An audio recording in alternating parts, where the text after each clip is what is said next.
Welcome to Democracy Now!, democracynow.org, The War and Peace Report. I'm Amy Goodman. A damning new report by The Intercept reveals the judge overseeing the case that put former Brazilian President Luiz Inácio Lula da Silva behind bars likely aided federal prosecutors in their corruption cases against Lula and other high-profile Brazilian figures. Leaked cell phone messages among Brazilian law enforcement officials and other data obtained by The Intercept point to an ongoing collaboration between Judge Sergio Moro and the prosecutors, whom he advised on strategy throughout what is known as Operation Car Wash, which resulted in the jailing of hundreds of executives, politicians, and other parties. Lula was considered a favorite in the lead-up to the 2018 presidential election until he was jailed and forced out of the race on what many say were trumped-up corruption charges. The jailing of Lula helped pave the way for the election of the far-right Jair Bolsonaro, who then named Judge Sergio Moro to be his Minister of Justice. In the United States, the House Judiciary Committee and the Justice Department have reached an agreement for the handover of some of the underlying evidence in the Mueller report related to potential obstruction of justice by President Trump. House Judiciary Chair Jerry Nadler said the House would hold off on a vote to hold Attorney General William Barr in contempt over his refusal to turn over the full, unredacted report. A vote will still proceed today on a resolution authorizing the committee to enforce its subpoenas against Barr and former White House counsel Don McGahn in federal court. As President Trump continued to tout his immigration deal with Mexico Monday, the Mexican foreign minister refuted Trump's Twitter claim of a yet-to-be-revealed agreement between the two countries. Marcelo Ebrard said the two parties agreed to reevaluate the migration situation in the coming months to determine whether further action is needed. Meanwhile, Trump threatened on Monday to impose a further 25% tariff on $300 billion of Chinese goods if Chinese President Xi Jinping fails to appear at the G20 summit in Japan later this month. The Guardian's reporting a real estate company, part owned by presidential son-in-law, Trump's senior advisor Jared Kushner, has received $90 million in investments from unknown foreign sources since Kushner entered the White House in 2017. The company, called Cadre, received money through an offshore vehicle in the Cayman Islands run by Goldman Sachs. Kushner maintained a stake in Cadre after he joined his father-in-law's White House team. His stake is now worth an estimated $50 million. Kushner did not disclose this information in his initial ethics disclosure form.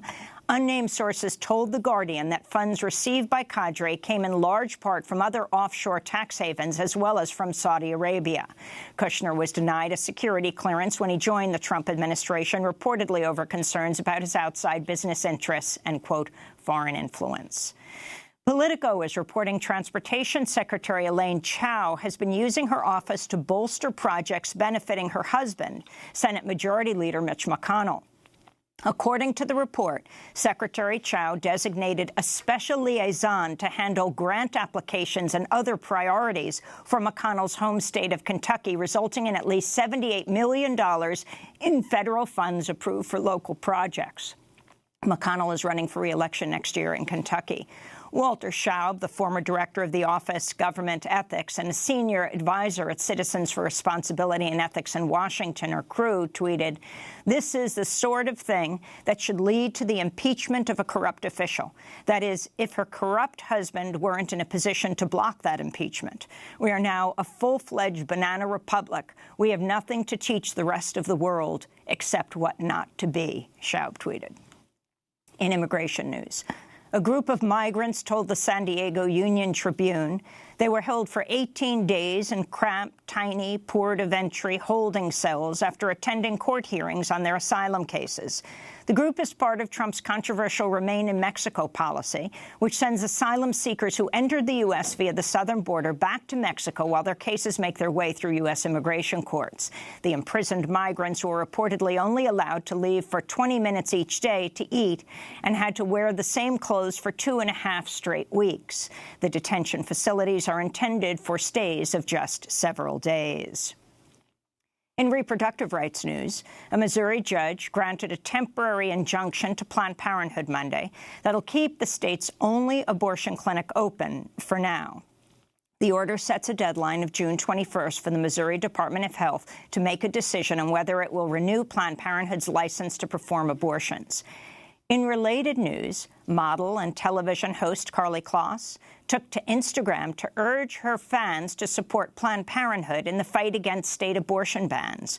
Kloss is married to Joshua Kushner, brother of Jared Kushner, Trump's senior advisor and son-in-law. I want to talk to you about what's happening in my beloved home state of Missouri and around the country. We are in an urgent public health crisis, and for the first time since Roe v. Wade, more than 1.1 million women of reproductive age in Missouri could be left without access to a single health center in their state that provides safe abortion care. Across the country, these bans are attacking our rights to own our decisions that affect our bodies and our health. Karlie Kloss, the wife of Joshua Kushner, who is the brother of Jared Kushner. Canada will ban many common single-use plastic items by 2021. Prime Minister Justin Trudeau announced the plan Monday, which follows similar moves by the European Union and the UK in recent months. Plastic straws, cotton swabs, cutlery, and some plastic bags are on the list of soon-to-be-banned single-use products. Under Canada's plan, companies that manufacture or sell plastic products or products packaged in plastic will be responsible for the collection and recycling of their plastic waste. Only around 9% of plastic is recycled, and the UN estimates there are 100 million tons of plastic waste in the world's oceans. In Mali, at least 95 people from an ethnic Dogon village were killed Monday in an overnight raid. The attack comes less than 3 months after armed men with a group identified as Dogon killed nearly 160 people from a Fulani community. No group has claimed responsibility for the latest attack, but local officials noted the increase in inter-ethnic conflict between the Dogon and Fulani as the backdrop for the mass killing. An Indian court has sentenced 3 men to life in prison for the rape and murder of Asifa Bano, an 8-year-old Muslim girl, in 2018. The brutal crime took place in the disputed northern state of Jammu and Kashmir, inflaming interreligious tensions and setting off protests around the country. The U.S. ambassador to Israel, David Friedman, told the New York Times Israel has the right to annex parts of the West Bank. In April, Israeli Prime Minister Benjamin Netanyahu made a campaign promise to annex the territory.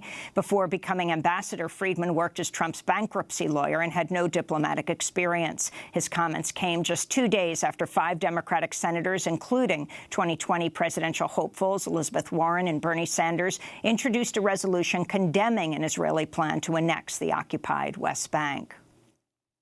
The U.S. has submitted its formal extradition request for WikiLeaks founder Julian Assange, according to media reports.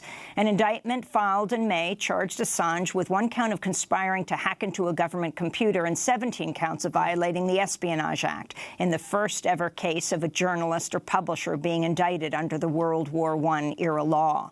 Assange is currently behind bars at London's Belmarsh prison for skipping bail in 2012 after being forcibly removed from the Ecuadorian embassy by British police in April. His lawyers and the UN rapporteur on torture have warned of Assange's deteriorating health due to his ongoing detention and years, as the rapporteur described it, of psychological torture. California is poised to become the first state to offer health care coverage to undocumented adults. In California, Democratic lawmakers agreed to extend health care coverage through the state's Medicaid program to some low-income undocumented residents. The plan will cover an estimated 90,000 adults between the ages of 19 and 25. The measure, which is included as part of the latest state budget, is expected to be signed into law by California Governor Gavin Newsom later this week. California would help fund the expansion by imposing a penalty on people who don't have health insurance, similar to the individual mandate feature of the Affordable Care Act, which was eliminated as part of the 2017 Republican tax reform.